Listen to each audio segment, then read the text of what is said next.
All right, class, today we're going to start lecture 3 of unit 3, where we're going to be discussing carbohydrate metabolism. So the main carbohydrate that our body is using is glucose. It is the major circulating monosaccharides in most vertebrates. It is an energy source. It's stored as glycogen. It's required for milk synthesis for both lactose and triglycerides. It also alters fat metabolism in muscle tissues, and we're going to go over each one of these bullet points in more detail, focusing first on the first bullet point, where it is the major circulating monosaccharide in vertebrates. So here you can see a table where we have the energy substrates needed for various non-ruminant animals. And you can see that specifically with the brain, definitely needs glucose. It can also use a little bit of fatty acids, but not too much. And during starvation, it could switch over to ketones, but this is extended starvation that occurs. So this would be more than a week without food. You're going to have starvation occur. You can see that our muscles can use glucose, but primarily our muscles really like to utilize fatty acids first. They could also use ketones and glucose. Our liver can use any energy source, like glucose, fatty acids, ketones, lactic acid. So if you think about when you're exercising and your muscles are starting to get sore, fatigued, you have the buildup of lactic acid, that actually is because you're now in an anaerobic state. Your muscles are pumping out lactic acid, and that lactic acid is being pushed over to the liver, and the liver is then able to convert that back to glucose, and that's called the Cori cycle, and we'll discuss that in a few more minutes. And then finally we have the heart. The heart also can use any energy source. So if a question on the exam would be which two organs can utilize glucose, fatty acids, ketones, and lactic acid, your answer would be liver and heart. Brain and muscle would not be classified in that. So make sure you know that the liver and the heart can use all four. The brain is mainly glucose, and muscle is mainly fatty acids.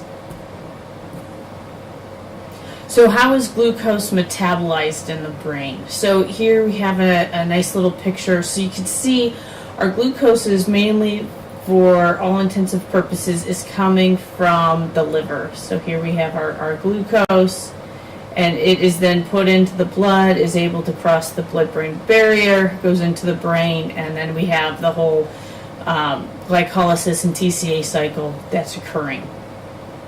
So we have and the liver can take the various glucogenic amino acids and convert them, glycerol, convert them back to glucose.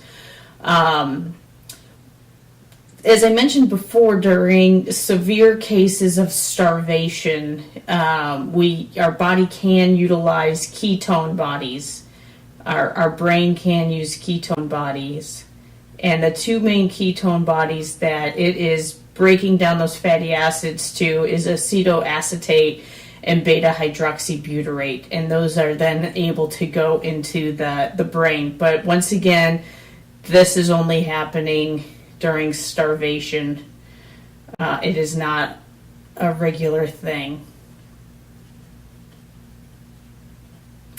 Also, I want you to know that the brain accounts for 20% of your resting metabolic energy. So all the energy out of your 1,500 calories that you have to maintain your body weight without moving, is 20% of that is keeping the brain active. So it's very interesting. The brain only makes up 2% of the body weight, but it accounts for 20% of the resting body energy. So I want you to understand, be able to throw those two numbers back out at me.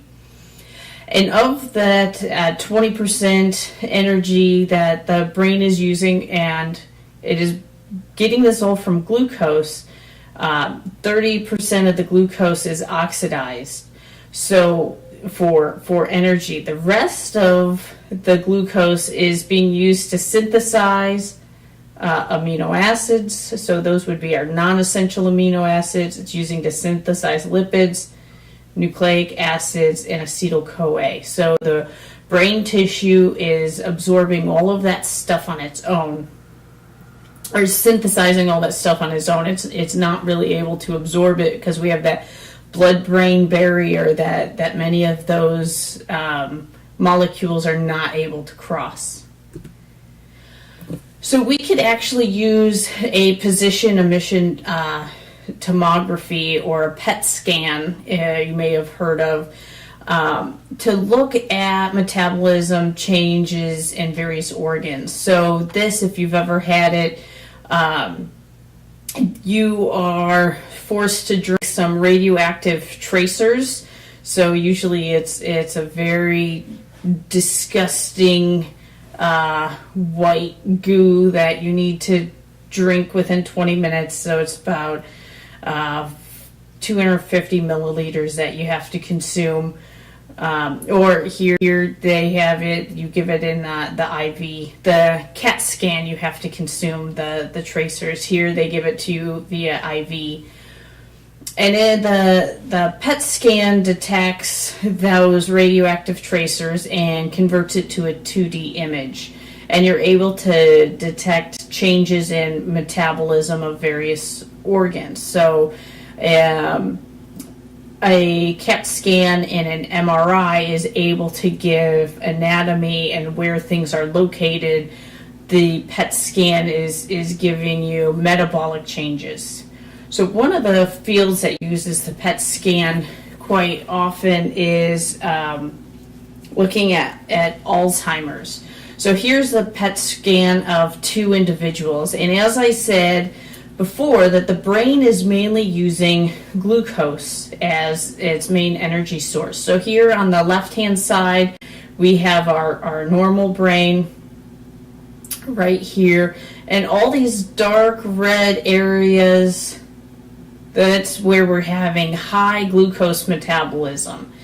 Where if you take an individual that has Alzheimer's, you could see how little glucose metabolism they have. So the amount of red has decreased. So they actually have less active brain cells that are consuming energy. So therefore, this neural tissue is not metabolically active. So that's one of the things that happens with Alzheimer's brain. So very interesting to be able to use these PET scans and look at metabolism occurring with comparing a normal individual to Alzheimer's. And this is one way in which they are utilizing to determine if an individual has developed Alzheimer's. So next we're going to talk about how glucose is stored as glycogen. So in many of the other lectures we've discussed glycogen. So glycogen is highly branched.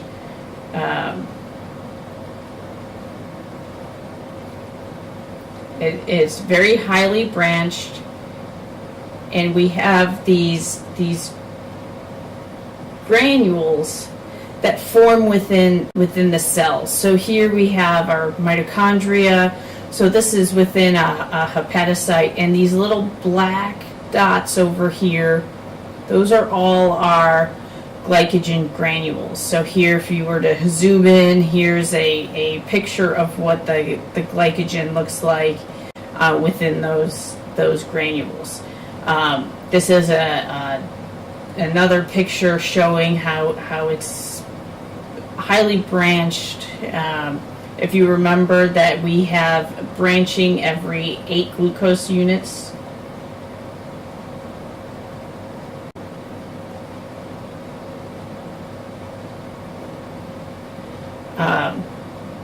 Compared to our starch or amylopectin, which is branched, but it is only branched every 24 to 30 glucose units.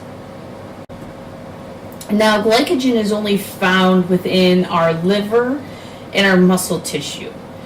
So the liver has the greatest concentration of glycogen. It's all located within one area. If you compare the size of the liver, so we have the size of the liver here is 1.6 kilograms. Compare that to all the muscle tissue within your body, so which is 28 kilograms. So our liver tissue has, as far as a concentration of glycogen, it has more. So know for the exam that liver has a greater concentration of glycogen. However, if we look overall, our muscle tissue has the greatest total amount. Now, when you utilize glucose or glycogen for glucose, the glycogen found within your muscles is not able to break down glycogen and put that glucose out into the blood. So the muscle glycogen cannot be used to improve your blood glucose value. So that muscle glycogen is its own personal storage. It can't be used for surrounding tissues. It lacks the enzymes that's going to dephosphorylate the glucose, because it's on the 6th carbon there's a phosphate, and that keeps the glucose within the cell. So our muscle tissue does not have that enzyme, where our liver tissue does. So liver glycogen, this can go out into the blood, and this is what's going to increase our blood glucose. But muscle cannot increase our blood glucose when we break down that glycogen. We have various hormones that control glucose and glycogen. So the first one, which many of you have probably heard of, we mentioned a couple times, is insulin. So insulin is secreted from the pancreatic beta cells. So if you remember the islets of Langerhans. Sorry for my poor writing.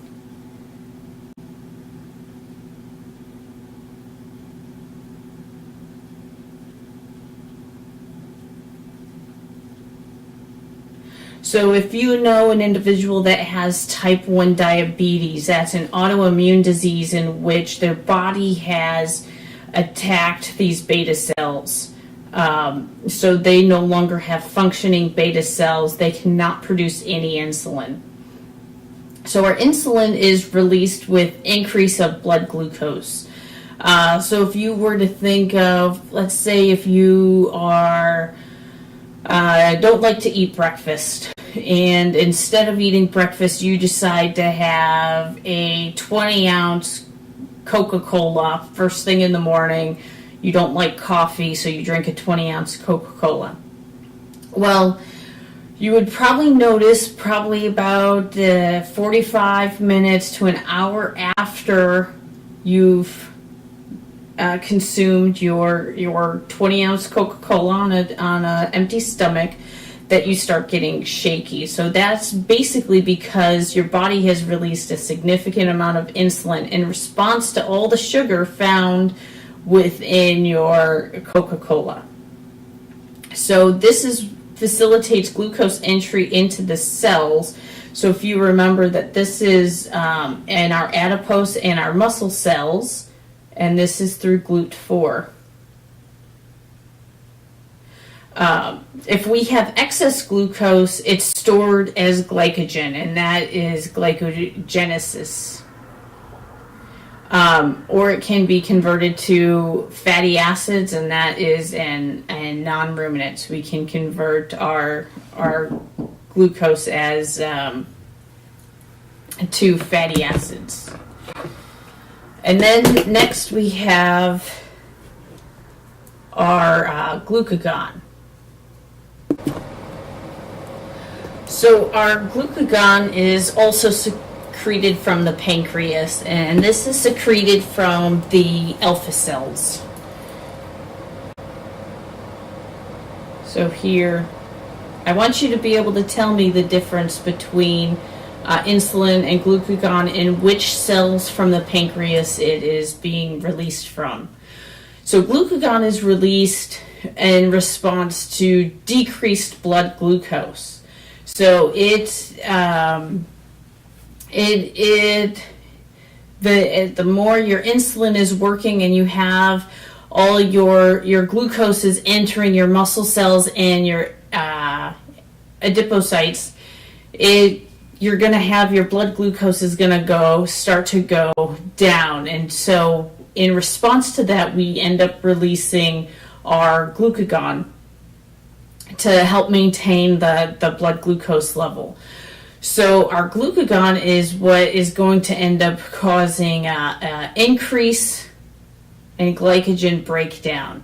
So it gives a short-term increase in blood glucose. And so obviously this glycogen is coming from the liver. If we're using it to if we're using the glycogen to increase our blood glucose, that glycogen has to come from the liver. It cannot come from the muscles. Glucagon also stimulates gluconeogenesis, and gluconeogenesis is the breakdown of amino acids.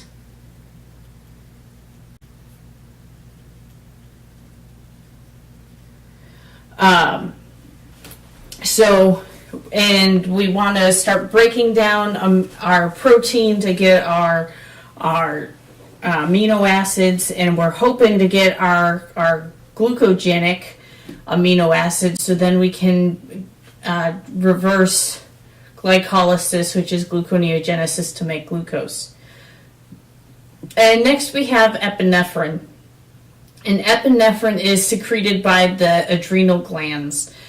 And this increases glycogenolysis, or the breakdown of glycogen, and also raises blood glucose. And this is more if you are thinking of an individual that has diabetes, that is overdosed on insulin. They've given themselves too much insulin, and you'll see a diabetic seizure. So basically that's due to the adrenal glands, and they're just trying to, epinephrine is your flight or fight hormone, and it's trying to do everything it can to increase the amount of blood glucose. So this is breaking down our glycogen, and this is also coming from the liver. Obviously, we don't want to utilize epinephrine to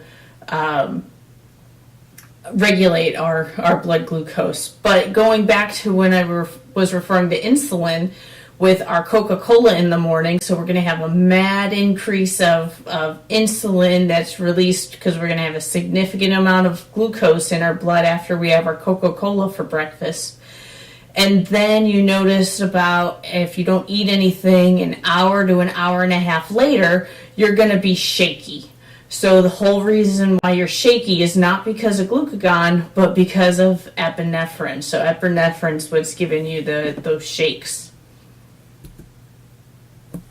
So here's a very simplistic view of our glucose metabolism regulation. So we have our insulin has a positive effect on our protein phosphatase. That's going to activate our glycogen synthase. So we're going to be making glycogen. If we end up having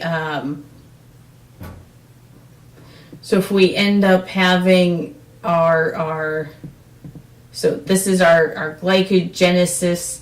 So we're going to be making glycogen. So we have enough glucose coming in, and so our insulin is going to be causing glucose to enter. So we're going to have our glucose enter through with our GLUT4, and we have adequate glucose. We're going to have glycogen synthesis, and then our glycogen is going to be made. And when we have our glucagon and epinephrine, so these are going to be activating glycogen phosphorylase. So here, and this is due to, so up here we have high glucose.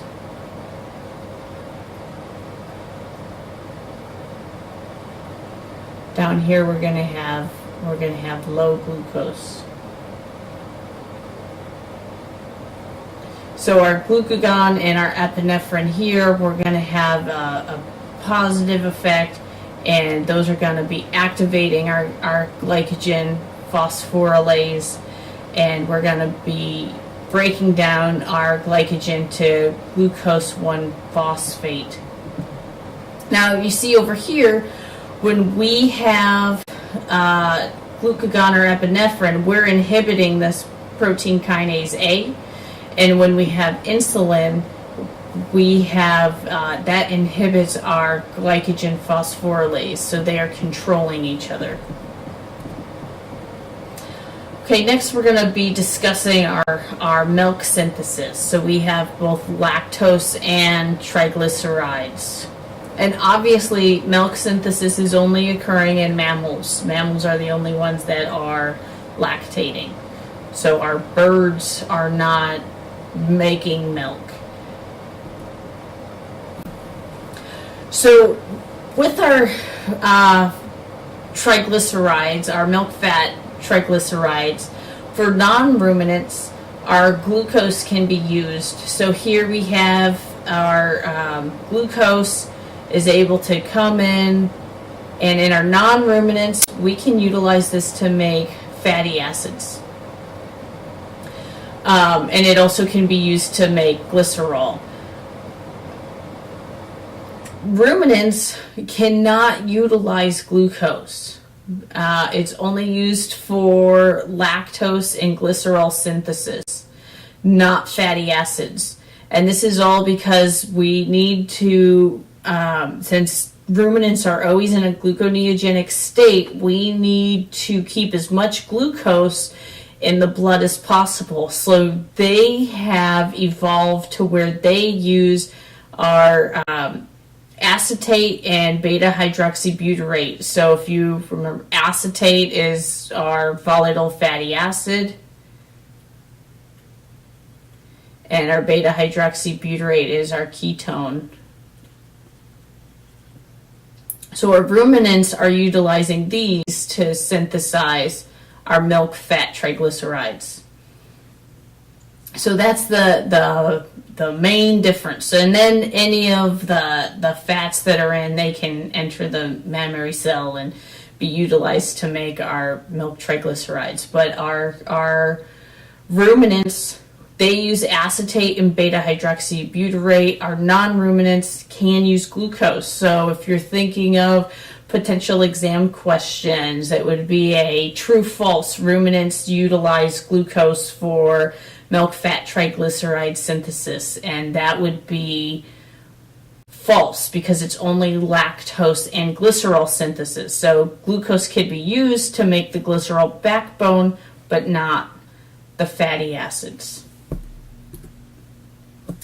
So as we mentioned before, it's also utilized to synthesize lactose. So how is lactose synthesized? First, we need the enzyme lactose synthetase. So here we have lactose synthetase, and this enzyme actually has two components. So we have galactosyltransferase, or GT, and this is located on the Golgi wall. So here, if you look at this picture, this is our GT. It is actually located on the wall of the Golgi. And then we also have alpha lactalbumin, or alpha LA, and this component of the enzyme is not catalytically active. It is not active at all. But it is necessary for milk synthesis or lactose synthesis. If you do not have alpha LA, you're not going to have any lactose, and if you have no lactose, you're not going to have any milk produced at all.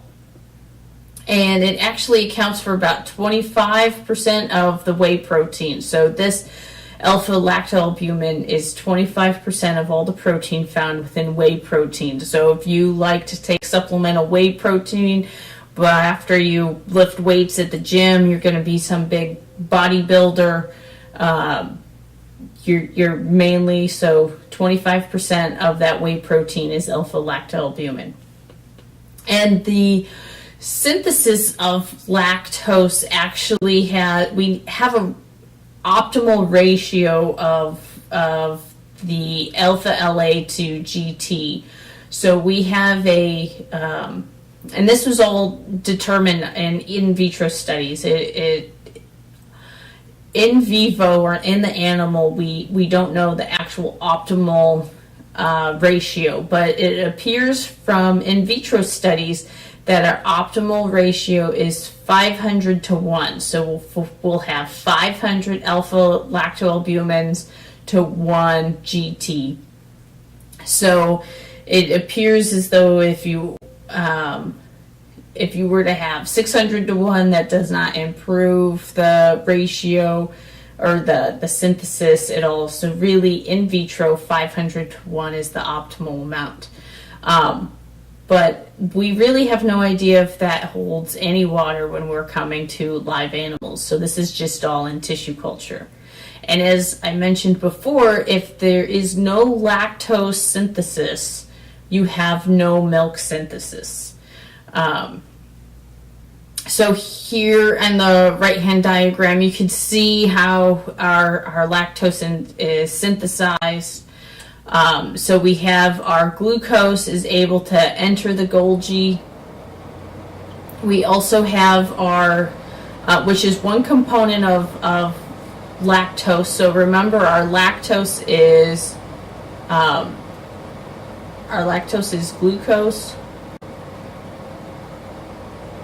plus a galactose. So we don't have very much galactose that's actually circulating in our blood. So we need to convert the glucose to galactose. So we have this pathway. You by no means have to know this. So one of the first things we're having our glucose is then ends up being converted to galactose. Our galactose then also enters into the Golgi, and we use our GT, which we need the alpha albumin bound to the GT for it to actually function correctly, and then we get the formation of our lactose. And lactose does not leave the Golgi. It actually, you need those vesicles to actually export it into the milk. So lactose is not able to leave the Golgi through a transporter or anything. So it has to use the transport vesicles to leave the cell. So what are some other metabolic uses of glucose? So our glucose actually ends up altering our fat metabolism in muscle tissue, and this is referred to as the Randle cell cycle. So what is the Randle cycle? So basically the Randle cycle is what your body utilizes to spare glucose when you're exercising. So if you think of you're going to be running a marathon, or you're training for you're just super ambitious, you're training to do an Ironman, your body does not have enough glycogen stored. So it wants to keep the muscle tissue from soaking up all the glucose. Because remember from that first slide that the muscle tissue actually is pretty good at utilizing fatty acids for energy. So why have it soak up all the glucose when we have other organs that need it, specifically our brain? So when we exercise, our glucose is metabolized from glycogen. So you're going to be having your glucose after probably about 25-30 minutes. You're going to start breaking down glycogen. So that stimulates insulin. So when you start mobilizing the glycogen, that glucose from the glycogen, which is coming from your liver, is going into your blood. So you have your blood glucose increases from the liver glycogen. So liver glycogen breakdown. So you have liver breakdown.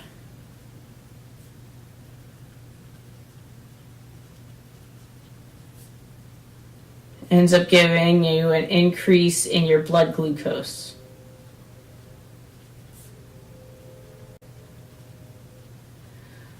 But we don't want to utilize all your break down all your glycogen, because what if this is a extreme circumstance and we need to make sure we have sources of glucose for your brain, and the muscle is not a source. Muscle glycogen is not a source of glucose. So initially we have an increase in insulin. So our insulin, so first we have this increase of blood glucose from the liver glycogen breakdown that stimulates insulin, and that's going to end up reducing our circulating blood glucose, which inadvertently ends up reducing our blood insulin levels. So our glucose has an effect on our pancreas. Our pancreas ends up secreting insulin, and which we're going to have eventually get a reduction on. When we get this reduction in blood insulin, that actually ends up triggering our adipocytes to start breaking down our triglycerides. So we're going to get a bunch of non-esterified fatty acids or free fatty acids found within our blood. And then our muscle tissue is able to absorb these free fatty acids, so they're released from the adipose, and our muscle tissue can absorb those. And then we're able to do beta oxidation and break down those free fatty acids, and we're going to have components go into the citric acid cycle. And this ends up, when we have free fatty acids found within our muscle tissue, we end up inhibiting our glycolysis. So all these little things here, that's inhibition. So as we mobilize our fatty acids, we're inhibiting glucose as an energy source for muscle. So that ends up sparing glucose. So it's now available for our other tissues, our more critical tissues. If you think of it as the muscle is the lowest on the totem pole as far as resources. So if there's a lot of stuff available, muscle is happy, and if there's not, it's the first one that gets cut off. So this is a way that we spare glucose for those more vital organs, specifically the brain. So how does glucose metabolism differ for ruminants? So all that is great for non-ruminants, where ruminants are gluconeogenic. So they have inadequate glucose to meet their metabolic needs. Their diet has very little glucose. So think of the diet that they evolved to consume, which is grasses, etc. So things that are high in fiber. So not necessarily what we feed them in a feedlot. So their diet traditionally is low in glucose, and any glucose that is there is rapidly degraded by the ruminal microbes. And then we also have our glucose is synthesized, which is gluconeogenesis, in the liver constantly. They're always in a gluconeogenic state because they are absorbing those volatile fatty acids for their energy needs. So they need to convert those volatile fatty acids back to actually the volatile fatty acids won't be converted, but they end up, a lot of the amino acids are going to be used to synthesize the glucose. And then, because they're always in this gluconeogenic state, and that is all occurring in the liver, our fatty acids in ruminants are synthesized in adipose tissue. So know this, put a big star by this. Fatty acids are synthesized in adipose tissue in ruminants, and this is avoiding the competition for resources. So there's not enough resources in the liver.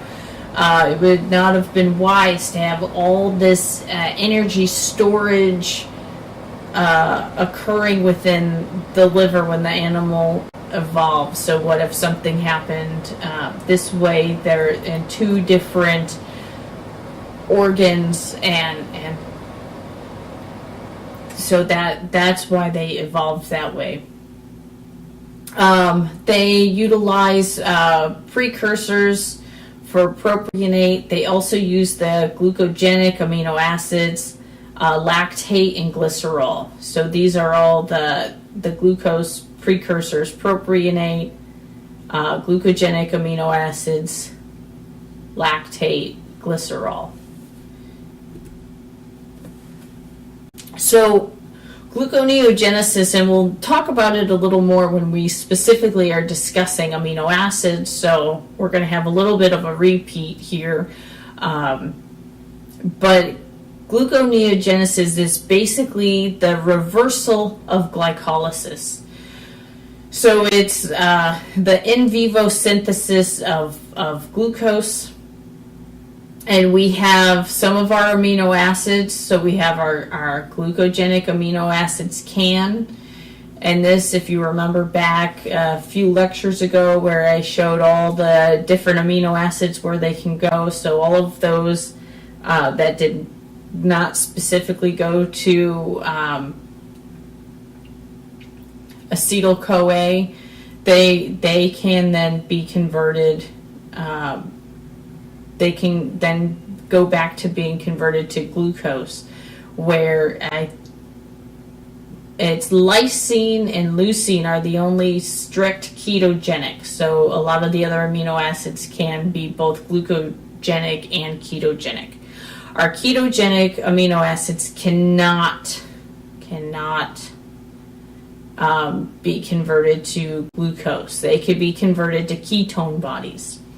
And depending on the amino acid, its pathway varies. And it also not just depends on the amino acid, but it depends on the metabolite that amino acid was broken into. So if you recall, there are many duplicates, and so they can go into different areas.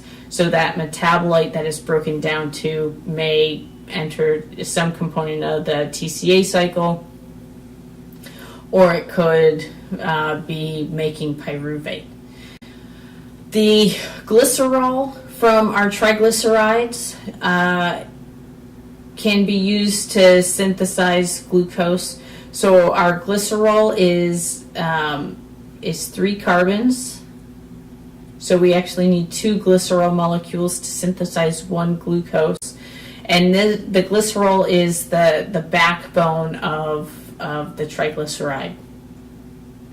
And then we also have lactate, which is a anaerobic glucose breakdown. So this is what I was talking about before, and that's referred to as the Cori cycle. So when you're exercising and you're breaking down glucose at a higher rate, and you start getting that burning sensation, if you think of all those exercise films, they'll say, oh, you could feel the burn, you could feel the burn. Well, that burn is the lactic acid production from your muscles. So your muscles are now in an anaerobic state to where you need energy quicker and not too quick that they can't put it all the way through. There's not enough oxygen to run the electron transport chain. So you end up going from pyruvate straight to lactic acid. So that's the burning sensation. And your body will then take that lactic acid that the muscle produces, and that lactic acid goes into your blood. Your liver then converts that lactic acid to glucose and then puts the glucose back in the blood so the tissues can utilize that as an energy source. So that's referred to as the Cori cycle. So the glucogenic precursors for ruminants depends on the fed state of the animal. So here's a table looking at the fed state versus the fasted state in lambs, I believe this was. Yes, we have sheep. So here you can see in the fed state we have the total amount of our precursors. We have a pretty well distribution between our propionate, our glycerol, our amino acids, and our lactate. They're all there. They're all contributing a little bit to making glucose. However, when we have a fasted animal, and you really don't want to fast ruminants, they are not meant to be fasted, but you can see how this changes. So we no longer have propionate because they haven't eaten. So propionate is a volatile fatty acid. They're not getting that from their diet, so that goes down to 0.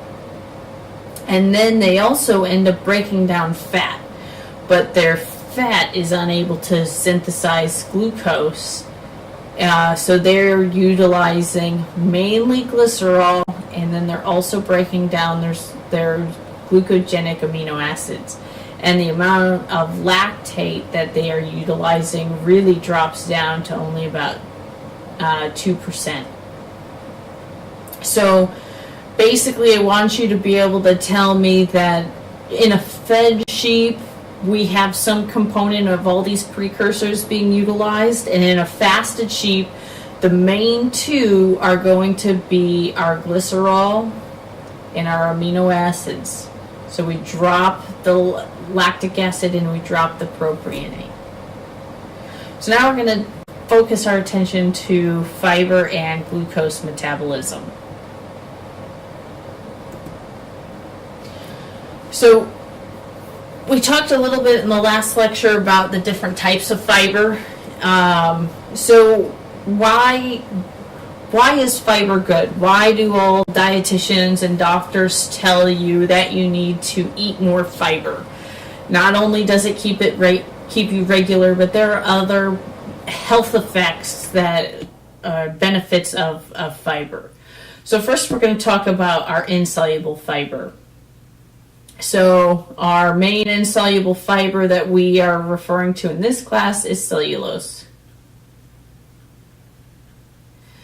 The more insoluble fiber that you have, you're going to end up increasing your transit time. So it accelerates your transit time of the digesta. And if you also remember from the last lecture how we said that although the cellulose is insoluble, it still can take up water. So it's able to absorb water even though it's insoluble.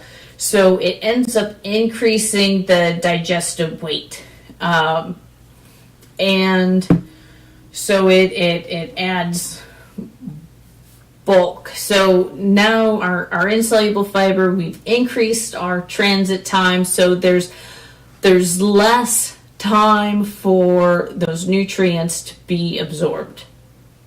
We're also holding more water in it, so that this is one of the reasons where if you ever experience constipation, they tell you to eat more fiber.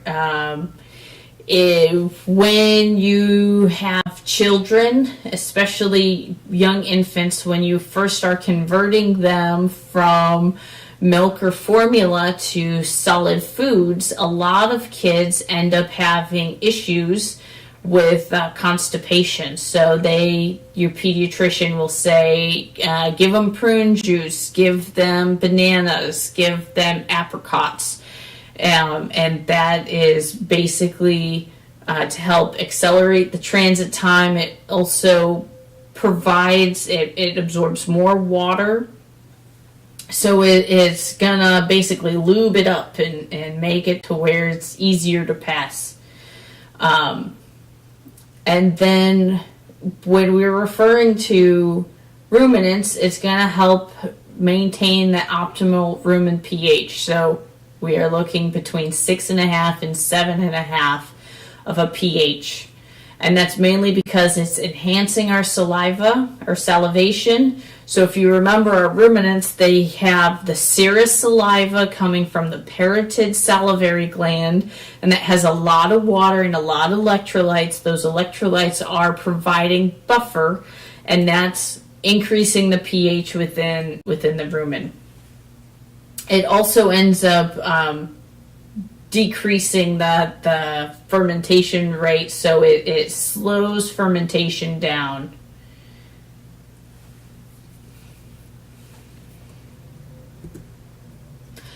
So how is this different from soluble fiber?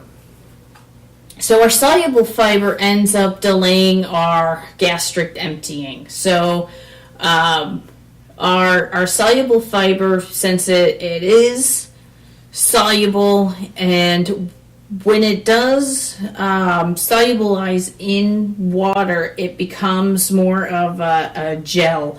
So that actually ends up increasing the size of the stomach. So basically, with our insoluble fiber, or with our soluble fiber, we end up tricking our body into thinking that we have a lot of stuff in our stomach that we have to break down, so it's going to delay the gastric emptying.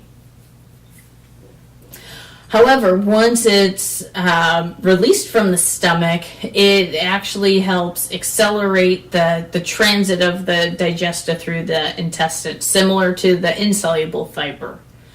And then so we delay our gastric emptying, so we feel full. So this is our nice satiety,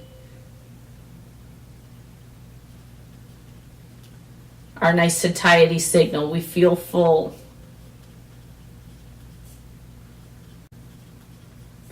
And then, but once it leaves the stomach, we increase the rate at which everything is moving through the intestines.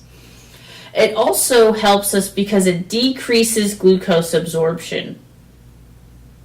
And this is by stimulating mucus formation in the unstirred water layer. So within our mucus, we actually have two components. We have a adherent mucus, and then we have what they refer to as the unstirred water layer. So since our soluble fiber is very much like the water, this is basically increasing the amount or the thickness of the unstirred water layer. So now if you think of our enterocytes, if we have our enterocytes here with our microvilli, and we end up, if we would have had our amount of glucose, so you have this unstirred water layer, And basically, as we add soluble fiber, this ends up increasing because that's able to absorb or solubilize in that unstirred water area. So it becomes larger. And therefore, that ends up making it a longer distance that glucose has to diffuse through. It's actually the disaccharides have to diffuse through this layer until it can get to the enterocyte, which has all the enzymes on it, the maltases, sucrases, lactases, etc. So that's the other benefit of the soluble fiber. It also ends up decreasing blood cholesterol, and this is because it ends up it interrupts the enterohepatic circulation of the bile salts. So basically, you have, when you're digesting lipids, you have bile salts are released from the gallbladder because you need those in order to emulsify the fat, so your lipase can break down the lipids. And then you have those bile salts, once they get into the distal ileum and the colon, they're able to be reabsorbed, so they're recirculated. So we actually end up interrupting the circulation of the bile salts. And cholesterol is the precursor for those bile salts. So therefore, we end up using more of our cholesterol to synthesize our bile salts, and therefore it ends up decreasing the blood cholesterol levels. So here's a picture. I believe we showed it to you before, and this is an electron scanning microscope. You could see the way this ended up, this picture ended up being taken. This portion of the villi, we don't see that unstirred water layer, mucus layer, but on this right hand side, you could see this mucus layer that is all around it. So that is what that soluble fiber is increasing the amount of, and then that ends up helping us regulate our blood glucose. So as I mentioned before, the soluble fiber is delaying glucose absorption. It promotes the formation of the mucus barrier. It also delays glucose absorption because it takes longer for it to fuse through, so the mucus is a diffusion barrier, and it limits the contact with the SGLT1 transporter. So it makes it, because it takes the glucose so much longer to pass through this mucus layer, we have limited contact with the SGLT1. And also keep in mind that we have increased the transit rate of the digestive, so there's less time due to the increased transit rate, and we have decreased or increased the amount of the mucus that it has to pass through. So how does the soluble fiber affect our blood cholesterol? As I mentioned before, it's interrupting that enterohepatic circulation of the bile salts. So basically, these bile salts end up being excreted in the feces because they kind of get stuck, and the digestive rate is going so much faster that we're not really able to absorb them in the distal GI tract, and there's not enough time, so they're just passed on through in the feces.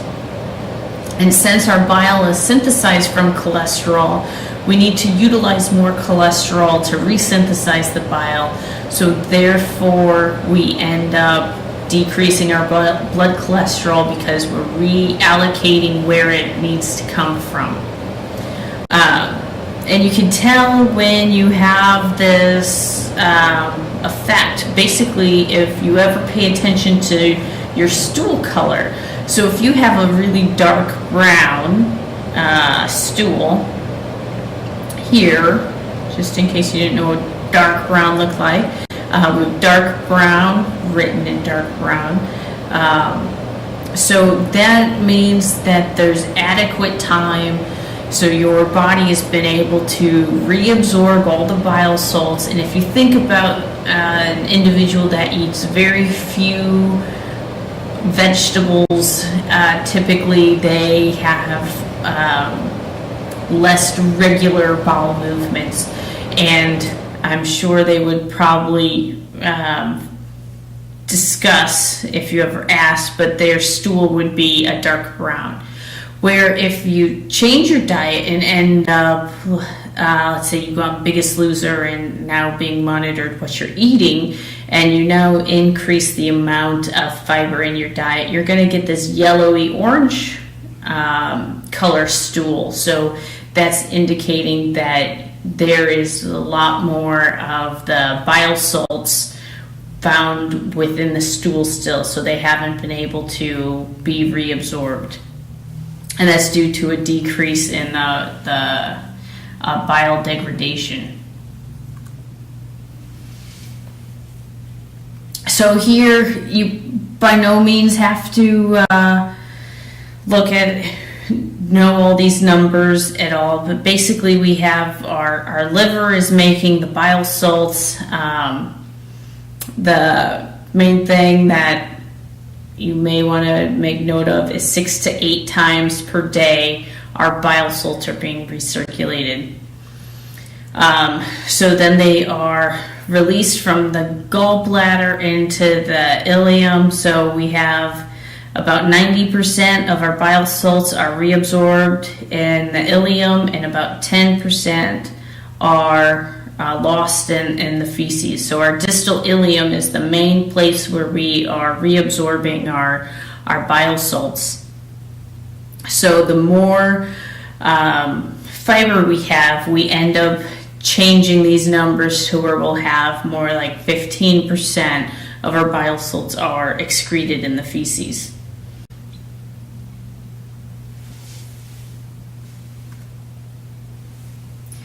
In addition to the bile salts, utilizing this enterohepatic circulation, we also are able to absorb many other compounds.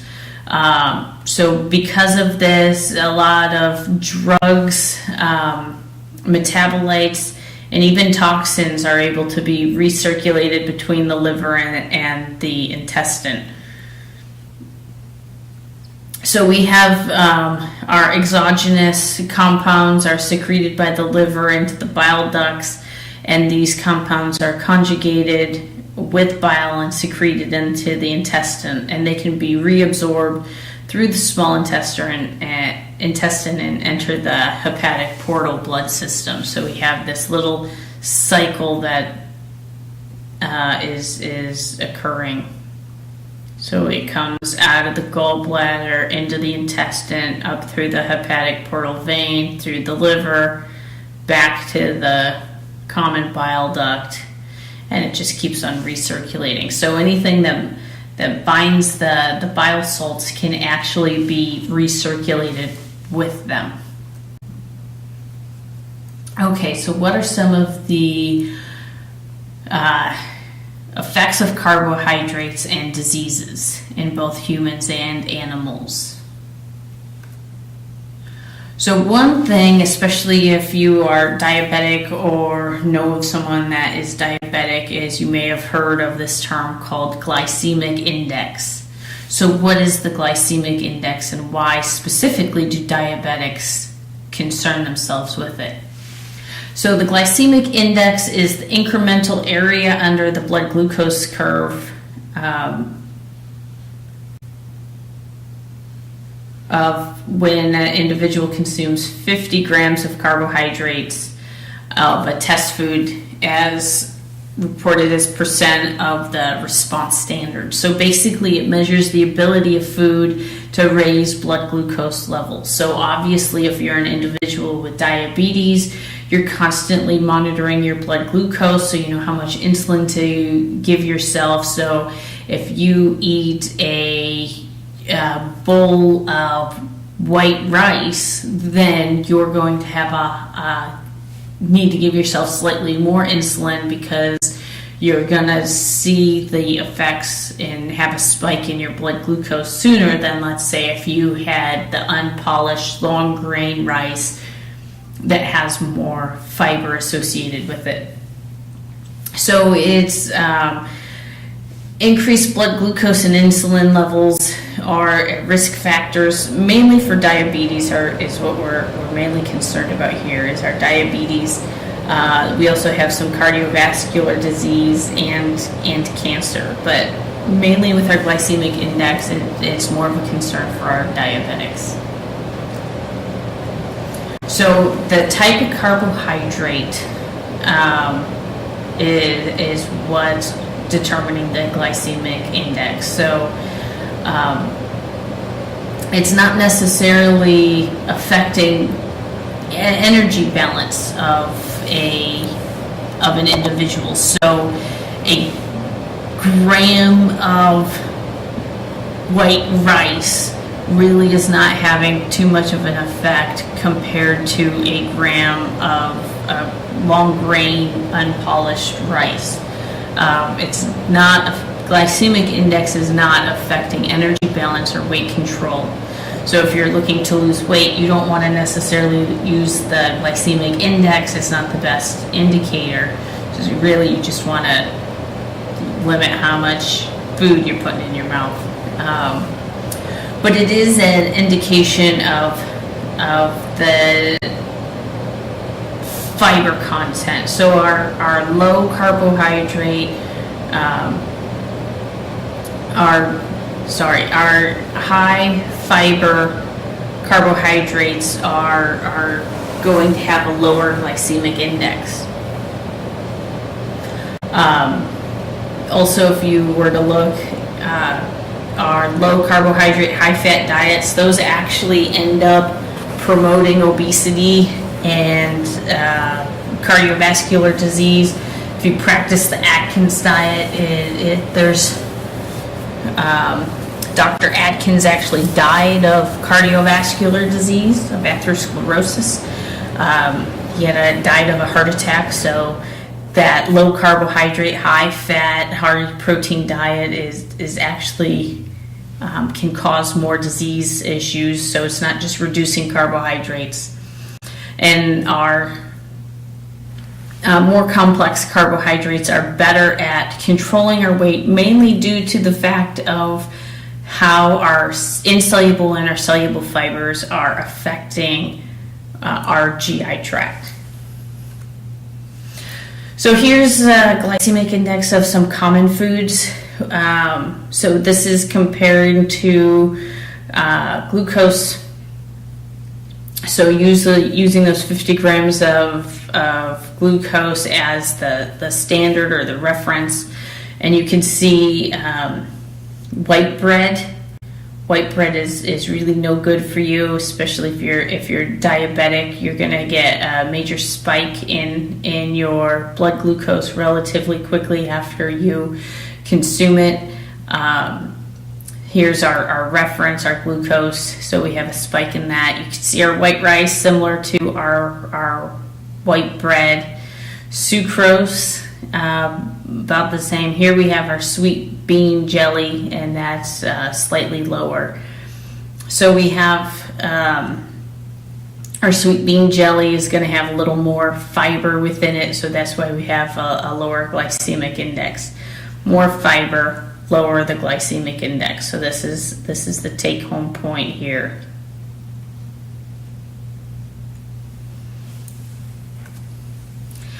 So fructose is basically all-encompassing. You can find high fructose corn syrup in many components of consumer products that you can buy at the grocery store.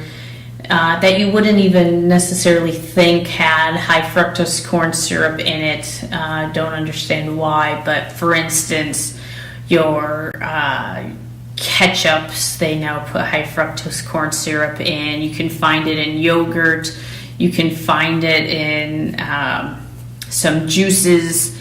And so this next portion of the class, this lecture, we're gonna talk about how the incorporation of fructose has contributed to obesity and metabolic syndrome in American diets. So first, there are different types of high fructose corn syrup. So this is just a table showing two different types. We have one that's high fructose corn syrup 42, which is fructose content is 42% here, versus our high fructose corn syrup 55, where it's 55%. Now my question to you is going to be, which one of these two do you think is going to be sweeter? So would it be the high fructose corn syrup 42 or the high fructose corn syrup 55? So the answer to that is this is sweeter. Because if you remember, our fructose has a higher sweetness value at 173. So that higher amount of fructose is going to make that product sweeter. And then we compare it to corn syrup. Regular corn syrup has 0 fructose. It's all glucose. Fructose itself is 100% fructose. Sucrose is 50-50. That's our disaccharide. And then we have invert sugar and our honey. You don't have to know any of these numbers, but it's just interesting to look at the fructose and glucose contents of various ingredients that you can find in many products. So what is metabolic syndrome? So depending on if you've taken any human nutrition classes or health classes, you may or may not have heard of metabolic syndrome. So metabolic syndrome occurs in obese people. So what is classified as obese? So obese is a body mass index of 30 to 34.5. Now, some people like to disregard the BMI, saying, well, it's, I know a bodybuilder, and according to the BMI, it says that they're morbidly obese. Well, the majority of us are not professional athletes, so obviously if you're a professional football player or bodybuilder, your BMI does not equate to you. But for the vast majority of the population, it is pretty good. So it's the body mass index, where it's comparing a ratio of your height to weight. So usually body mass index is 30 to 34.5. That usually ends up meaning that you're about 20 pounds overweight. And most Americans are. That's where we get this, 30% of Americans are obese, because most people can stand to lose 20 pounds. So you have a greater than optimal fat percentage. So our optimal fat percentage, especially for women, is between 22 and 25% fat. Men, you can go down to about 18 to 22%. Fat is optimal. So anything greater than 25 definitely is going to get you classified into the obese amount. Usually these individuals with metabolic syndrome also have high blood pressure, and their body tissues are resistant to insulin. So they are not producing insulin, or they're producing insulin, just their tissues are not responding to it. So because their tissues are not responding to the insulin that they have, usually they end up resulting in high blood glucose concentrations. So they don't have to give themselves insulin shots because their body is still making insulin, but they're just not responding to it. So they have high blood glucose. Usually their doctors will put them on some sort of drug that can help decrease their blood glucose. So this is a graph showing the correlation between the rate of obesity and the amount of high fructose corn syrup that has been put in the diet. So a lot of times you hear individuals saying that, oh, back in the 60s and 70s when I was in elementary school, we had bake sales and there weren't any kids that were obese, etc., etc. So if you look here, we have in our mid 70s, our obesity rate of people was pretty low. So it was less than 5%, and the amount of high fructose corn syrup was also pretty low. And then as we increase the amount of high fructose corn syrup, which is this black line, you can see that the obesity rate just keeps on going up and up. So this only goes until about year 2000. And basically it's kind of leveled off there with the amount of high fructose corn syrup we're putting.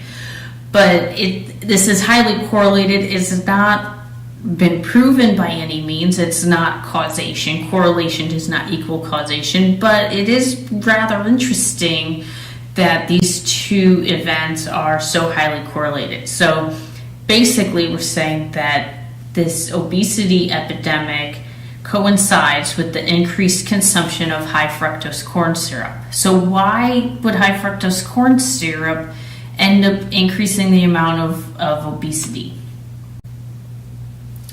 So there's a study that was done that was reviewed by Rutledge et al. In June 2007, and it followed this group of school-aged children, and so we had 500 school-aged children, which is a lot, especially for a longitudinal study. And they showed that with each serving of sugar-sweetened drinks, so mainly being energy drinks and soda, that we've ended up increasing their body mass index by 0.25 kilograms per meter squared, which is quite significant. So why do we have an obesity epidemic in our children? A lot of it is because of these increased consumption of these sugary drinks that they are drinking. So if you look at the sugar composition between the 70s to the mid 90s, so even this 1997, this data is now almost 20 years old.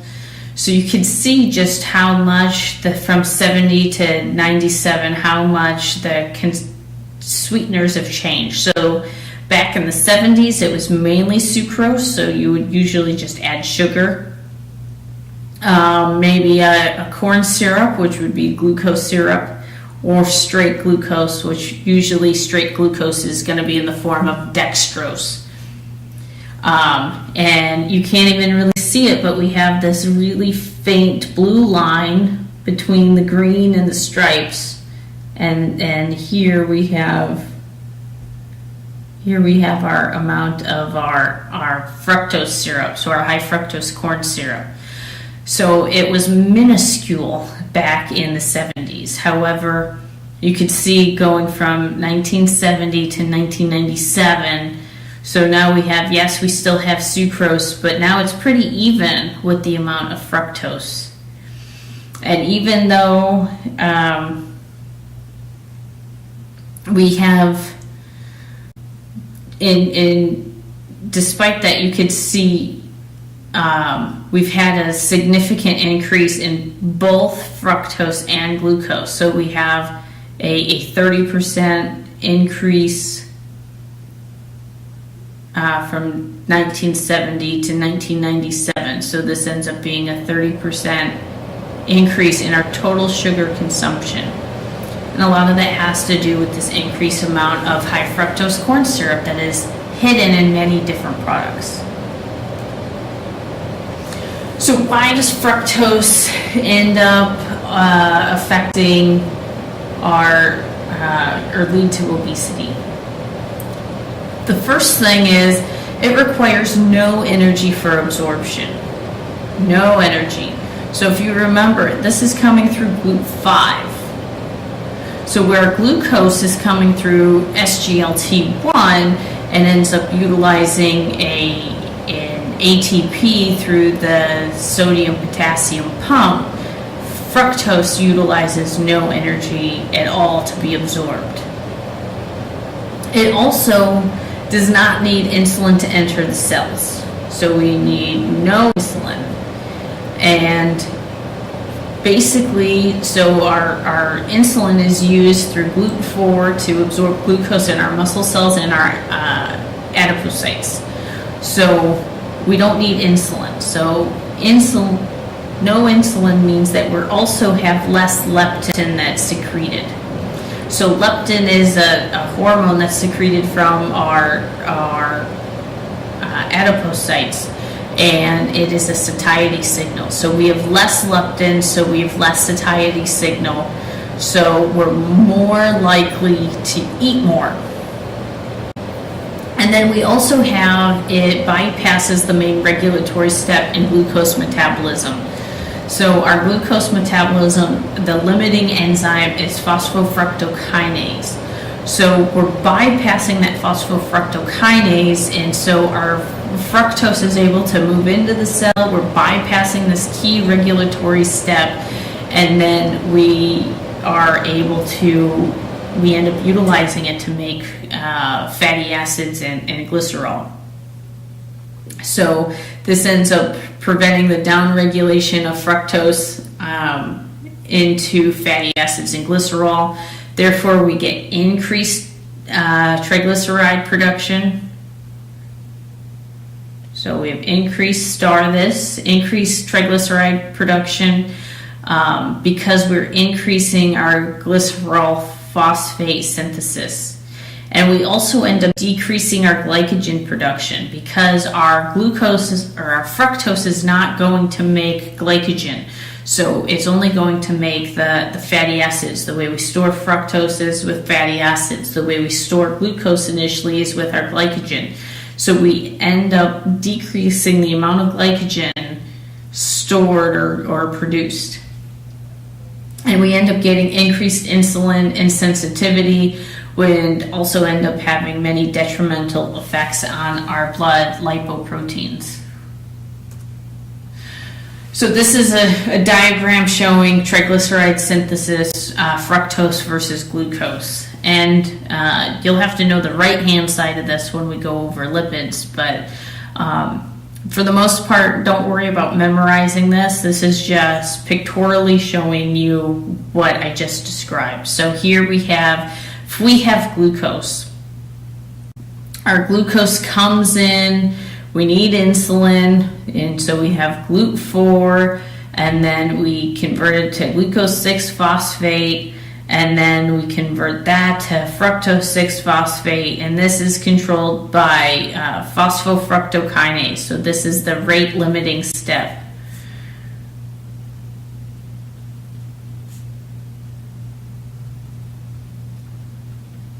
So this is the key regulatory component, is this phosphofructokinase, which then, so fructose 6-phosphate becomes fructose 1,6-bisphosphate, and then that goes and can be eventually made into acetyl-CoA, and we get fatty acids produced, and those get put into our VLDL.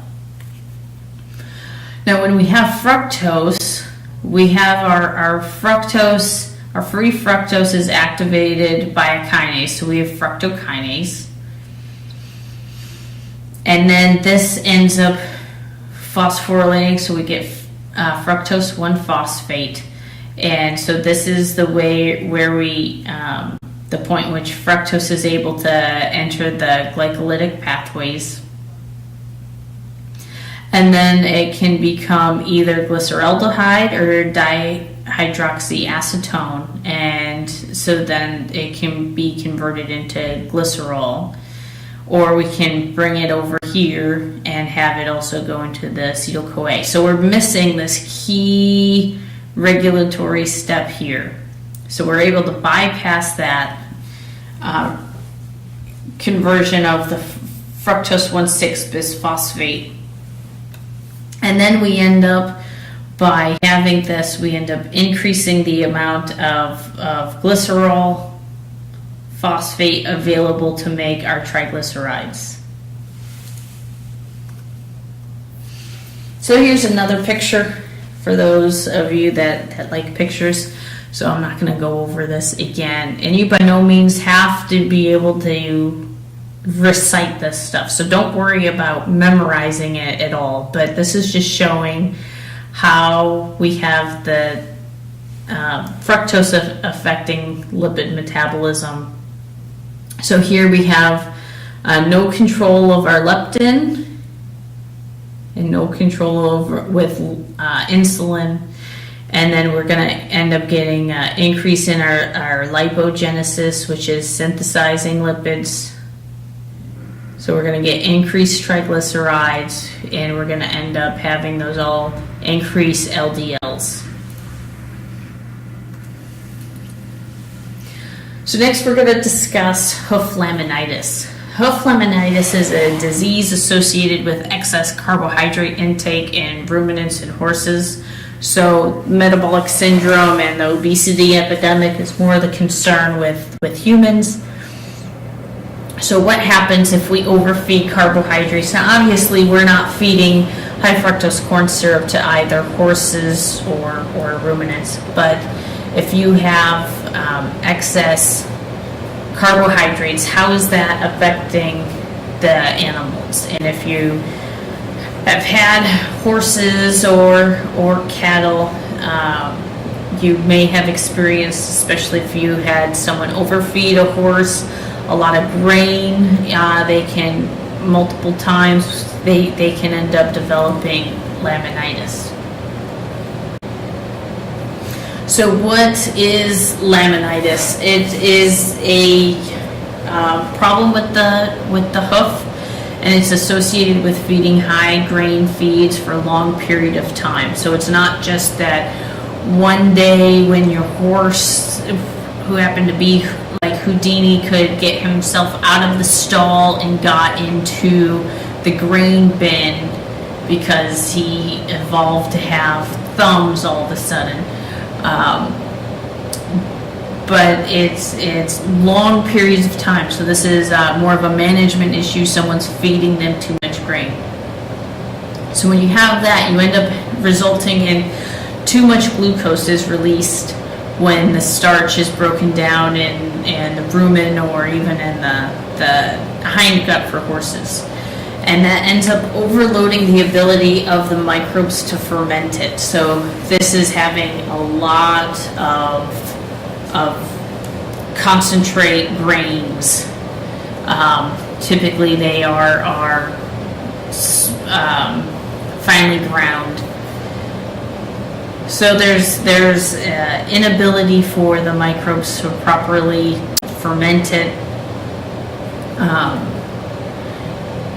And so we have a hard time handling all this glucose. We end up getting a result in a lot of increase in our ruminal volatile fatty acids. That ends up decreasing our ruminal pH. This is a recurring theme. We end up increasing our lactic acid increasing our lactic acid that's produced.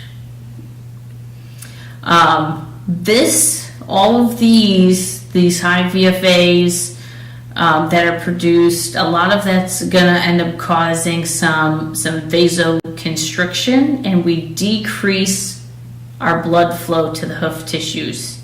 And with the decreased blood flow to the hoof, we're going to have activation of the immune system. So we're going to have more reactive oxygen species. Some of the cells are going to start dying off. So we are going to signal to our immune cells, our white blood cells, to come clear this infection, or whatever's happening. So then we end up getting increased inflammation, and which also results in delamination of the hoof tissue.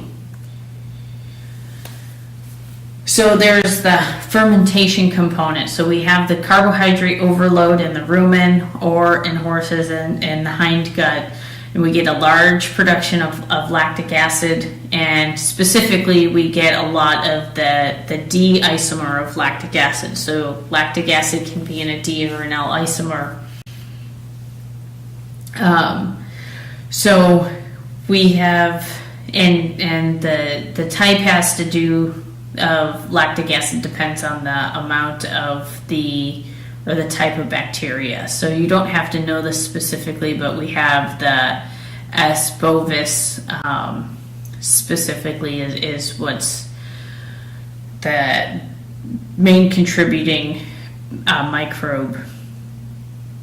And then so we get this overproduction of the lactic acid, and we have both isomers D and L are produced, but more critically the D isomer. So here's a picture of a steer with laminitis. So you can see we have bleeding indicated by the blue arrows, and we have an ulcer indicated by the red arrows in my circle. So this is very painful. So typically you're going to see the animal limping around. They don't want to put any weight on it. It's very painful to them, and typically it's affecting all 4 of their hooves. It's not just one and they can kind of limp around. Usually it's affecting all 4 of them. So it's very, very painful. So here's a diagram in the horses. So you can see this top picture, we have a normal hoof, and in the bottom picture we have a diagram of a horse with laminitis. So you can see we end up getting this rotation of the coffin bone. So it rotates in up here. It's follows the outer structure of the hoof more, so it rotates in. Usually you end up having these horses, their feet end up being, their hooves end up being more tall. You see the distortions in the wall, so you'll have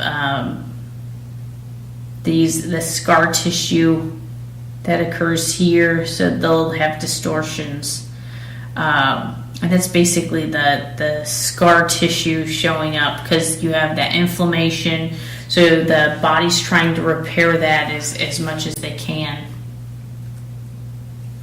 So here's another picture of the horse with laminitis. So you can see here with these hooves, you see these little lines. All of those are basically due to that's the scar tissue.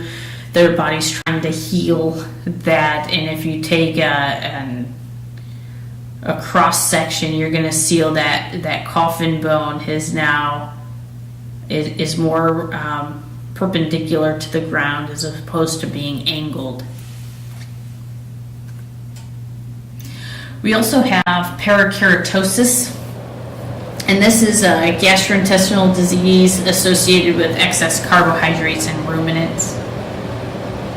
So it occurs in cattle and sheep fed finely ground diets for extended periods of time. So this high amount of, or these finely ground diets end up resulting in high concentrations of propionate and butyrate, which those are going to end up lowering the pH. So remember that ratio of acetate to propionate, we want a 3-to-1. So basically we end up getting a distorting that ratio, and that's due to the lower pH. So the propionate and butyrate are in higher quantities at lower pH. And this causes the ruminal papillae to be very brittle.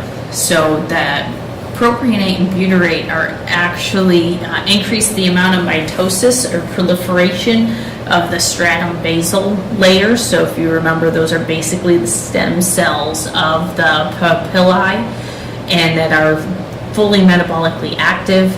So our propionate and butyrate are going to increase the amount of proliferation of these cells. So basically we're going to have so many of these stratum basal that we're not going to have this nice layer of the dermis, so we're not getting the spinosum or the granulosum or really well development of the corneum layers.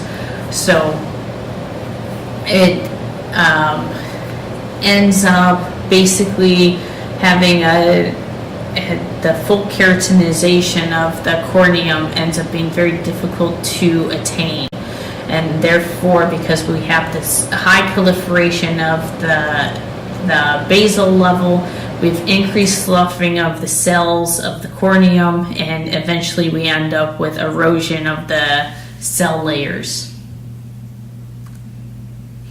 So here we have some H&E staining of the parakeratosis. So here we have a control cow, so you can see the nice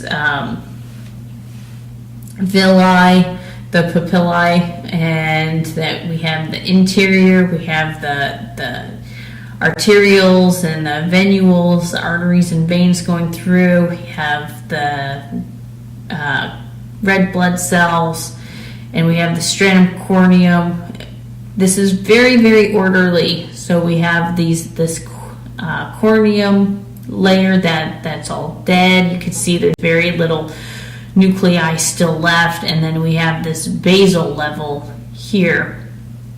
Well, when we have an animal that has parakeratosis, you could see that now this layer, we don't have this very nice corneum, so this has all been eroded off.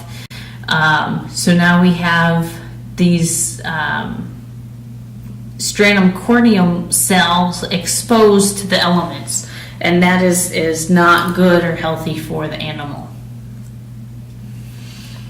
So this is another picture showing the difference between the control cow and the parakeratosis. So basically you could see this disorganization, the sloughing off of the papillae of these corneum over here. So that is the main problem we're encountering. So how does parakeratosis impact the animal's health? So basically these brittle papillae can completely slough off, leaving an ulcer erosion. So basically you have that live stratum basal layer now exposed to all the microbes. So that the pH is not good, so typically the pH is lower, so we're going to end up having an ulcer form. And when we have those ulcers, that leaves it to where the bacteria are better able to enter the portal blood system, and we can get septicemia or liver abscesses. So septicemia is a blood infection, a bacterial infection in your blood, and since the VFAs are being traveled or brought to the liver, those bacteria then, when they enter the blood, they're going to travel straight to the liver, and they're going to form colonies, and they're going to end up forming an abscess in the liver. So in very severe cases, that's going to actually result in the death of an animal. In less severe cases, if it doesn't end up causing death of an animal, but let's say we have a steer that we send to the slaughterhouse, and it may or may not have any evidence of being sick. So it's sent to the slaughterhouse, and then that animal, as soon as the USDA sees that abscess on the liver, we're going to have that carcass is going to be condemned.